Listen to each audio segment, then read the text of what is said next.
Hello students, मैं आज अपने चैनल में आप सभी का स्वागत करती हूँ। जैसा कि हम अभी तक जो पढ़ते आ रहे हैं हिंदी काव्य को, जो कि प्रथम सेमेस्टर का पाठ्यक्रम है, उसी श्रृंखला में हम अब आगे बढ़ेंगे रासो शब्द की उत्पत्ति। इससे पहले लौकिक साहित्य है, जैन साहित्य है, रासो साहित्य है, इनके बारे में हम चर्चा कर चुके हैं। ठीक है, अब हम थोड़ा सा इसको समझ लेते हैं कि रासो शब्द की जो उत्पत्ति हुई है उनके संबंध में कई विद्वानों के अलग अलग मत हैं। ठीक, तो पहला मत हमारे जो गार्सादी तासी जो है, इन्होंने रासो शब्द की उत्पत्ति राजसूय से मानी है। किससे मानी है? राजसूय से मानी है। ठीक, कुछ विद्वान रास शब्द से मानते हैं, तो उनका कहना ये है कि रासो शब्द की उत्पत्ति जो है रास से हुई है, यानी कि इसका अर्थ जो है आपका क्या है? लड़ाई झगड़ा। इनका ऐसा मानना है कुछ विद्वानों का। उनका कहने का मतलब ये है, यानी कि तात्पर्य ये है कि उस समय में क्या होता था कि बहुत ज्यादा लड़ाइयां हुआ करती थी, तो जिससे इस शब्द की उत्पत्ति हुई है। अगला है आता है आपका नरोत्तम स्वामी। नरोत्तम स्वामी रासो शब्द की उत्पत्ति जो है वो आपके रसिक से मानते हैं। ये क्वेश्चन जो मैंने लिखे हैं ना आपको कि कौन किससे मानता है, किसको क्या कहा जाता है, तो ये छोटे क्वेश्चन जो है ऑब्जेक्टिव क्वेश्चन में पूछे जाते हैं, वो भी विद राइटर नेम के अनुसार। कि मानो ऐसे क्वेश्चन पूछ दिया कि नरोत्तम स्वामी के द्वारा रासो की उत्पत्ति किस शब्द से हुई है। ठीक है, तो आपको पता होना चाहिए क्या है? रसिक शब्द से। अब रसिक शब्द जो है वो कैसा है? आपका राजस्थानी शब्द है, और जिसका अर्थ क्या है? आपके कथा काव्य, यानी कि क्या है? किसी भी कथा को काव्य के रूप में वर्णित करना। ठीक, चौथा हमारा आता है आचार्य रामसिंह शुक्ल। आचार्य रामसिंह शुक्ल जो है रासो शब्द की उत्पत्ति अपने हिंदी साहित्य में रसायन से मानते हैं।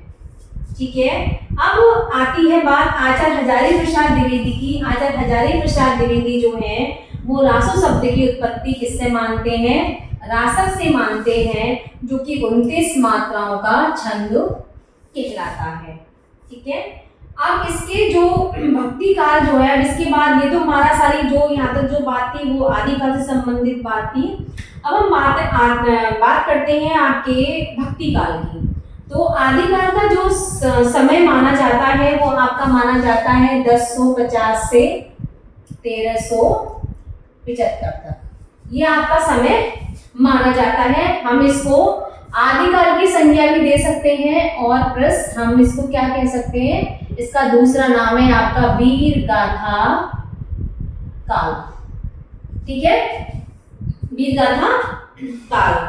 अब जो भक्ति काल का जो उदय हुआ था, वो ऐसी कौन सी परिस्थितियां थी जिसके कारण से भक्ति काल का उदय हुआ? जिसका जो समय है वो आपका 1375 से 1700 के बीच का जो समय है, उस समय भक्ति काल का उदय हुआ।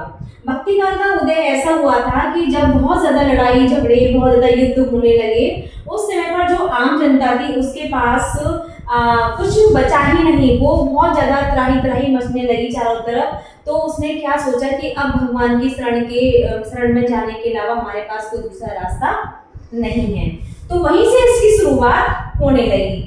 शुक्ल के अनुसार ये पंक्ति लिखी है मैंने कि भक्ति प्रेम आदि हृदय के प्रकट भावों का उनकी अंत्य साधना में कोई स्थान ना था।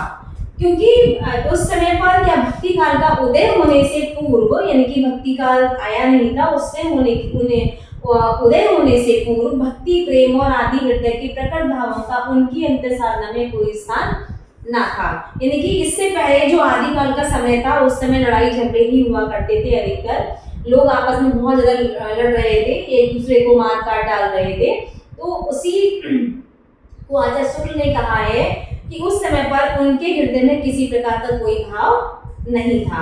अब बात आती है कि जो पंक्ति जो है, ये पंक्ति किसने कही है और किसके संबंध में कही है। ऐसा माना जाता है कि जो भक्ति जो लाई गई है, यानी कि दक्षिण भारत से या उत्तर भारत से जो भी लाई गई है, वो भक्ति जो है रामानंद के द्वारा लाई गई है। और इसका विस्तार रूप किसने दिया है? इसका विस्तार रूप दिया है आपके कबीर ने। ठीक है, कि भक्ति द्रावणी उपजी लाए रामानंद, प्रकट किया कबीर ने 7 दीप नवखंड। यानी कि भक्ति कौन लेके आए हैं? रामानंद लेके आए हैं। और कहाँ से उपजी है? आपकी द्राविड़ी यानी कि दक्षिण क्षेत्र से इसका उत्पत्ति हुई है। और इसको कबीर ने क्या किया है? कबीर ने उसका हर जगह पर भक्ति भावना को फैला दिया। यानी कि उनका कहना है कि जितनी आप भक्ति करोगे ईश्वर के प्रति उतना ही आपको सुकून मिलेगा।